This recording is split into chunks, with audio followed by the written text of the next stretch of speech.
उन्होंने कहा कि अपने आप को बाज पक्षी की तरह आप अपग्रेड कीजिए। अब उसके जो पंजे होते हैं उसको भी पत्थरों पे रगड़ रगड़ के उसके नाखूनों को वो तोड़ डालता है। नमस्कार दोस्तों, स्वागत है मगन ट्यूटोरियल्स में। उम्मीद करता हूँ सब लोग स्वस्थ होंगे, प्रसन्नचित होंगे, व्यस्त होंगे, ज़बरदस्त होंगे। दोस्तों, आज मैं कोई क्लास नहीं लेने वाला और ना ही कुछ आज हम लोग सब्जेक्ट से पढ़ने वाले हैं। आज हम लोग कुछ ऐसे प्रश्नों के जवाब ढूंढेंगे जो हमारे आपके मन में हमेशा आते हैं कि ये कैसे सेलेक्ट हो जाते हैं। हमारा दोस्त सेलेक्ट हो जाता है, हमारा रिश्तेदार सफल हो जाता है, हमारा पड़ोसी सफल हो जाता है, हमारे शहर का कोई लड़का या कोई शख्स सफल हो जाता है, लेकिन सफलता हमसे क्यों दूर है? आखिर वो क्या करते हैं जो हम नहीं कर पाते और सफल नहीं हो पाते? तो इन्हीं सारी चीज़ों पे आज हम लोग बातचीत करेंगे और विचारों का अपने आदान प्रदान करेंगे। आप लोग भी कमेंट कीजिएगा और बताइएगा कि क्या चीज़ें आपके साथ हैं, क्या आपसे गलतियां हुई जो अब तक आपका सिलेक्शन नहीं हो पाया, या फिर जो परीक्षा में बैठने वाले हैं बच्चे उनके भी दिमाग में ये बातें आती हैं कि हम क्या करें, हमारी तैयारी कैसी है, आकलन कैसे हम करें। अब कोई इस तरह का पैमाना तो है नहीं कि हम उससे नाप के और या फिर उसको तौल के हम जान जाएं कि नहीं हमारी तैयारी हमारी प्रिपरेशन अच्छी है, हम सेलेक्ट हो ही जाएंगे। तो वो कौन कौन सी चीज़ें हैं हम जिनको ध्यान में रखें तो हमारा सिलेक्शन हो सकता है, हम सफल हो सकते हैं। तो दोस्तों, इन्हीं सब चीज़ों पे हम लोग बातचीत करेंगे और शुरू करते हैं हम लोग। ज़्यादा टाइम नहीं लूँगा आपका, लेकिन ये चीज़ें ज़रूरी हैं। ये प्रश्न हमेशा उठते हैं कि कौन लोग सफल होते हैं, कौन ऐसे हैं, वो क्या करते हैं कि सफल होते हैं, क्या वे दूसरे ग्रह के होते हैं, कितना पढ़ते हैं, उनका पारिवारिक बैकग्राउंड क्या होता है। फिर इसके बाद मैंने उसके निदान के बारे में भी, उसके सलूशन के बारे में भी आपको बताया है। और ये चीज़ें मैं अपनी तरफ से नहीं कह रहा हूँ, इसमें मेरा अनुभव तो शामिल ही है, लेकिन कुछ ऐसे विचारक हुए हैं, कुछ ऐसे लोग हुए हैं पहुँचे हुए जिनको ज्ञान प्राप्त हुआ है और उन लोगों ने इस विचार को साझा किया है। वही विचार मैं आपके साथ भी अपने अनुभव को मिला के साझा करने की कोशिश करूँगा। पहला जो हमारा पॉइंट है इसमें वो है कौन सफल होते हैं, क्या वे दूसरे ग्रह के होते हैं। अब दूसरे ग्रह का मतलब यहाँ पे मेरा कहने का ये है कि बहुत से ऐसे बच्चे होते हैं जिनके दिमाग में होता है कि हमारा पड़ोसी है, हमारा रिश्तेदार है, या हमारे शहर का है, हमारा जानने वाला है, तो वो सफल हो गया है। तो क्या करता था वो, क्या कुछ विशेष उसमें कोई योग्यता है, कोई विशेष चीज़ उसके अंदर है जो उसका सिलेक्शन परीक्षाओं में हो जाता है। हमसे एक परीक्षा नहीं निकल पा रही है, लेकिन वो जिस भी परीक्षा में बैठता है वो निकाल लेता है। तो क्या वो दूसरे ग्रह से आता है? तो इसका मैं उत्तर आपको यही दूंगा कि नहीं, ये हमारे ही आपके बीच का होता है और कोई उसमें स्पेशल योग्यता नहीं होती है। वो क्या करता है मैं आगे चल के आपको बताऊंगा, लेकिन यहाँ पे इस प्रश्न का उत्तर जो होगा वो नहीं में ही होगा। बिल्कुल वो हमारे आसपास का है, हमने देखा भी है उसको, और मैक्सिमम टाइम हम कहें कि दिन के जो 6-7 घंटे होते हैं हम उसके साथ बिताते भी हैं, उसको देखते हैं, लेकिन घर में जाके वो क्या करता है, क्या उसकी दिनचर्या है, वो सारी चीज़ें हमें नहीं पता है, जो आपको कोई बताता भी नहीं है। तो मैंने भी ये चीज़ अनुभव किया है, एक लंबा अनुभव करने के बाद मैं ये चीज़ें आपसे शेयर कर रहा हूँ। ध्यान दीजिएगा, ये आपको आपके जीवन में बहुत काम आने वाली चीज़ें हैं, जो कि बहुत छोटी छोटी चीज़ें हैं लेकिन महत्वपूर्ण चीज़ें हैं। तो इसका जवाब मिल गया। कितना पढ़ते हैं? दोस्तों, एक चीज़ मैं आपसे बताना चाहूँगा कि पढ़ाई का कोई पैमाना नहीं है। आप पढ़ते हैं, बहुत से बच्चों को आप लोगों ने देखा होगा अपने आसपास कि वो हमेशा किताबों में ही मुंह डाल के पढ़े रहते हैं, लेकिन उसके पल्ले कितना पढ़ता है वो जब परीक्षाओं का रिजल्ट आता है, जब मार्क्स आते हैं, उसके बाद ये पता चलता है कि उसकी पढ़ाई किस स्तर की रही है। देखिए, पढ़ाई को आप कतई बोझिल न बनाइए, पढ़ाई को एक आप मिशन बनाइए, एक जोश बनाइए जिसमें आपको खुद को मजा आए। तभी आप पढ़ेंगे तो आपके पास कुछ वो ग्रहण होगा, आप उसको उसमें से कुछ ले पाएंगे। अन्यथा आप दिखाने के लिए माता पिता को, आज के समय में पढ़ाई के प्रति हर कोई जागरूक हो चुका है, जो कि हमारे देश के लिए एक अच्छी चीज़ है ये कि जागरूकता होनी चाहिए। शिक्षा ही वो हथियार है जो हमें कोई भी लड़ाई जितवा सकता है, कोई भी लड़ाई में हम विजय प्राप्त कर सकते हैं। तो ये सही चीज़ है कि जागरूकता है और पढ़ाई के प्रति लोगों का रुझान बढ़ा है, लोगों में जागरूकता आई है अब इसके साथ हमारे लिए क्या दिक्कत है, जो आज के बच्चे हैं वो आज ही से जीके जीएस जो होता है उनका रिवीजन वो करने लगे हैं, पढ़ने लगे हैं। तो जाहिर सी बात है, जो हम पहले से पास आउट होके बैठे हैं और अपना करियर बनाने की सोच रहे हैं, तो आगे आने वाले समय में वो कंपटीशन बढ़ना ही है। तो कितने घंटे पढ़ते हैं ये ज़्यादा मायने नहीं रखता है। यहाँ पे मैं एक अलग पॉइंट लिखना चाहूँगा अपने अनुभव के आधार पे कि आप कितने मन से पढ़ते हैं, कितने मन से पढ़ते हैं। ये सवाल मायने रखता है कि कितने मन से आप पढ़ते हैं। इसका सलूशन भी मैं आपको बताऊंगा। आप पढ़ाई के लिए यदि पढ़ाई करते हैं तो फिर तो आप उसमें कितना संलग्न हो पाएंगे, कितना इन्वॉल्व हो पाएंगे, ये तो कोई नहीं बता सकता, ये आप ही को पता होगा।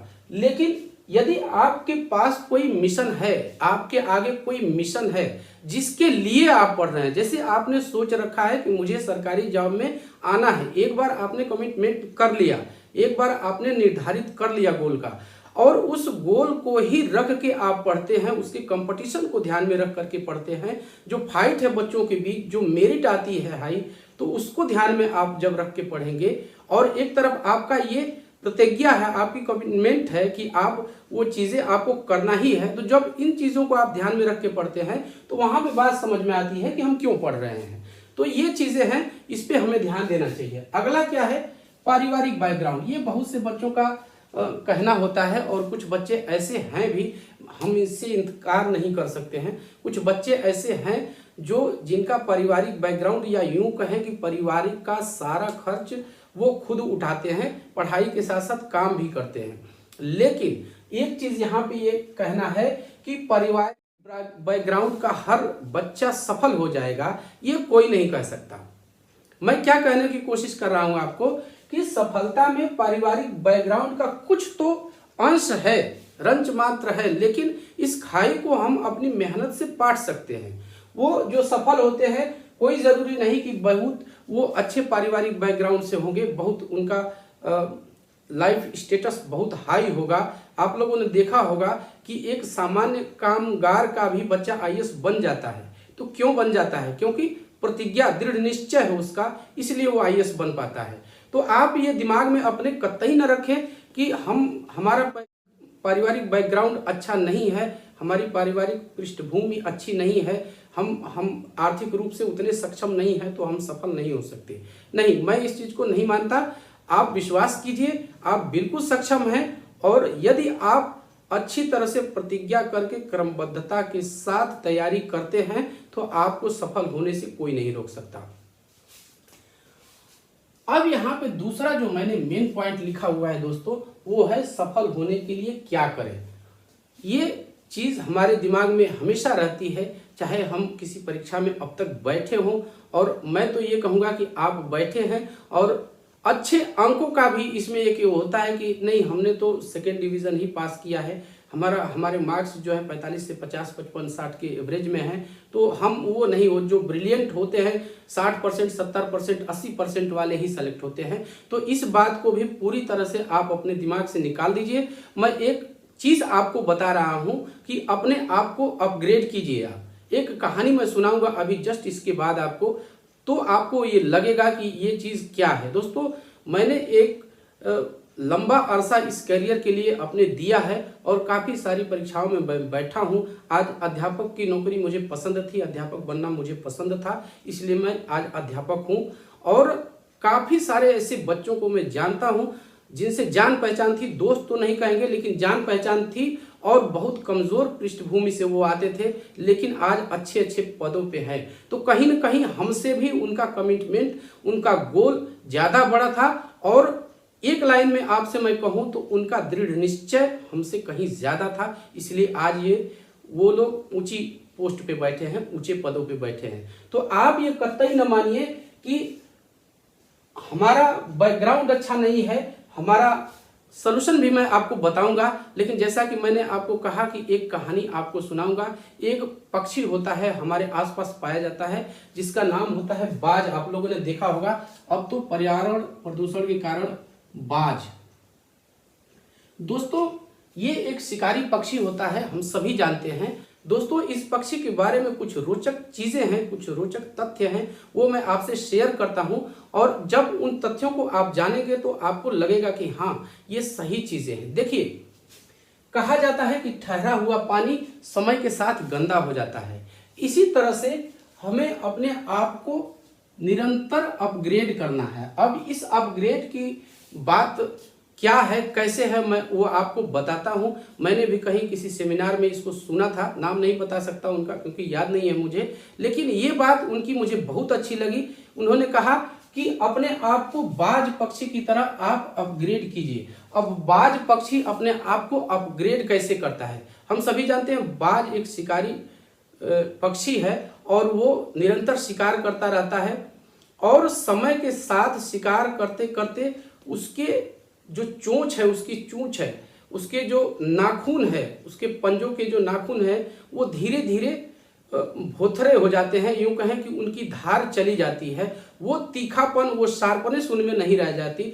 चाहे उसकी चोंच हो, चाहे उसके नाखून हो, वो धीरे धीरे क्या हो जाते हैं, वो पैने हो जाते हैं, वो भोथरे हो जाते हैं, उनकी धार चली जाती है। और धीरे धीरे क्या होता है, उसके पंख भी भारी हो जाते हैं, जिससे वो उतनी तेजी से नहीं उड़ पाता, उतनी तेजी से हमला नहीं कर पाता जितनी तेजी से वो पहले करता था। अब इन सारी चीजों को दूर करने के लिए ये बाज पक्षी एक काम करता है। कुछ दिनों के लिए ये काम आप भी कर सकते हैं, इस चीज को ध्यान में रखिएगा।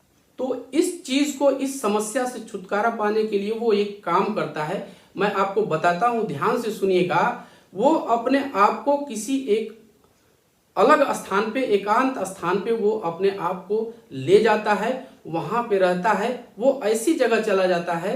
वो चीज आप भी कर सकते हैं, कैसे करेंगे मैं वो आपको आगे बताऊंगा, लेकिन पहले उस बाज की एक कहानी मैं आपको बता दूं। वो करता क्या है, अपने आप को एकांत स्थान में ले जाता है जहां पे कि उसके आसपास कोई आ जा न सके, और एक अपने लिए वो सुरक्षित स्थान ढूंढता है जहां पे उसे कोई डिस्टर्ब न करे। अब फिर आता है उसका मेन काम, वो अपने चोंच से अपने सारे पंख जो होते हैं उसको उखाड़ देता है।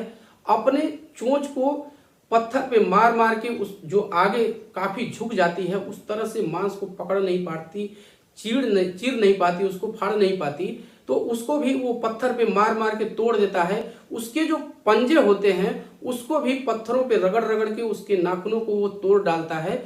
बिल्कुल वो असहाय स्थिति में पहुंच जाता है और कुछ समय तक वो इसी स्थिति में, उस मांद में या कंदरा में या उस जगह में कह लीजिए, अपने आप को उसी स्थिति में वो रखता है। और इसके बाद कुछ समय जब बीत जाता है तो उसकी नई चोंच निकल आती है, नया पंख आ जाता है और उसके जबड़े भी जो होते हैं, उसके नाखून नए निकल आते हैं। और अब वो इस स्थिति में होता है कि फिर पहले से भी ज्यादा तेजी से वो हमला कर सकता है और शिकार कर सकता है, क्योंकि उसके अब जो नाखून है काफी तेज है, धारदार हो चुके हैं, उसकी चोंच भी बिल्कुल शार्प हो चुकी है, उसके पंख जो बहुत बढ़ गए थे अब नए नए पंख हैं, आवश्यकता अनुसार वो हल्के हो चुके हैं, नए पंख हैं। तो इस हिसाब से वो अपने आप को इस तरह से बदल के और नई परिस्थिति में, नए वातावरण में अपने आप को लेके आता है और फिर से वो बिल्कुल उसी तेजी से, उसी चतुरता से फिर से वो शिकार करने लगता है। दोस्तों कहने का यही अर्थ है। यहाँ पे मैं आपको 3R के बारे में बताऊंगा और ये काफी अच्छी चीज है दोस्तों, इसको आप लोग ध्यान से सुनिएगा। अब बाज की चीजें आप अपने जीवन में भी उतार सकते हैं। वो कैसे उतार सकते हैं, ये हालांकि आपकी चीज है, मैं उसमें विचार अपना दे सकता हूं।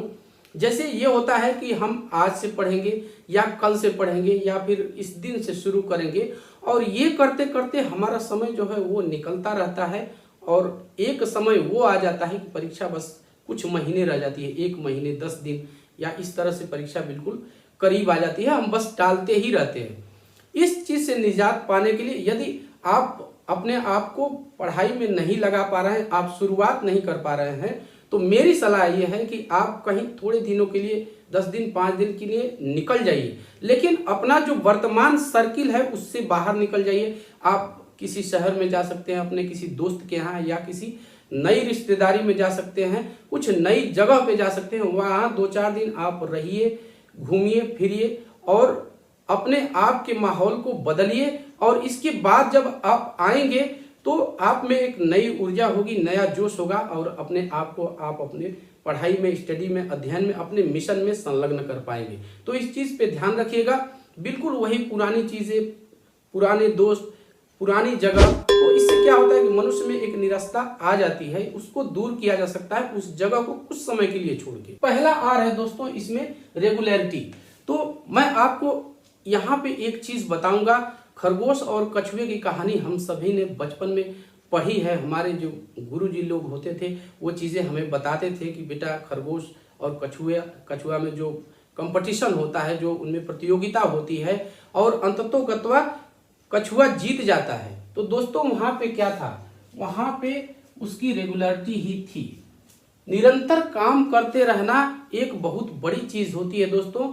यदि आप बीच बीच में उस चीज़ को छोड़ देते हैं तो आपका दोहरा नुकसान होता है। एक तो आपका टाइम का नुकसान हो गया, बीच में आपने छोड़ दिया और आगे की चीज़ें जो आपको अब तक पढ़ लेनी चाहिए थी वो चीज़ें आप नहीं जान पाए।